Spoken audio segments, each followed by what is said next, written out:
ജമാഅത്തെ ഇസ്ലാമിയുടെ പ്രവർത്തനങ്ങൾ രാഷ്ട്രവിരുദ്ധവും ഇസ്ലാമിക വിരുദ്ധവുമാണെന്നാരോപിച്ച് അബ്ദുസമദ് എന്നയാൾ 2009 നൽകിയ ഹർജിയിലാണ് ഹൈക്കോടതിയിൽ സർക്കാർ സത്യവാങ്മൂലം സമർപ്പിച്ചത്. ഹൈക്കോടതി നിർദ്ദേശത്തെ തുടർന്ന് സംഘടനയുടെ പ്രവർത്തനങ്ങൾ സംസ്ഥാന പോലീസിന്റെയും ഇന്റലിജൻസിന്റെയും നിരീക്ഷണത്തിലാണെന്ന് സത്യവാങ്മൂലത്തിൽ പറയുന്നു. സംഘടന രാജ്യവിരുദ്ധമോ മതവിരുദ്ധമോ ആയി പ്രവർത്തിക്കുന്നുവെന്ന ആരോപണം തെളിയിക്കാൻ പര്യാപ്തമായ ഒരു തെളിവും ഇതുവരെ ലഭിച്ചിട്ടില്ല. ഏതെങ്കിലും അക്രമ സംഭവങ്ങളിൽ സംഘടന പങ്കാളിയായിട്ടില്ല. എന്തെങ്കിലും തെളിവ് ലഭിച്ചാൽ സർക്കാർ ആവശ്യമായ നടപടി സ്വീകരിക്കും.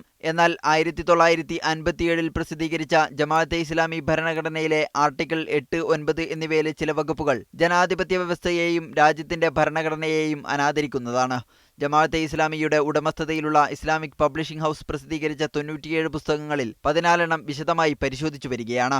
ഇടതു സംഘടനകൾ, DHRM പോലുള്ള തീവ്രവാദ ഗ്രൂപ്പുകൾ എന്നിവയുമായി ജമാഅത്തെ ഇസ്ലാമി വേദി പങ്കിടുന്നുവെന്നതാണ് സത്യവാങ്മൂലത്തിലെ മറ്റൊരു പ്രധാന വാദം. സർക്കാർ നയത്തിനെതിരായ സമരങ്ങൾക്ക് വേണ്ടിയാണ് ഇത്തരം സംഘടനകളുമായി ചേരുന്നത്. ദേശീയപാത വികസനം, ഇമെയിൽ ചോർത്തൽ വിവാദം, UAPA നിയമം തുടങ്ങിയവയ്ക്കെതിരായ സമരങ്ങളിലും ജമാഅത്തെ ഇസ്ലാമി പങ്കാളികളായതായും സത്യവാങ്മൂലത്തിൽ പറയുന്നു.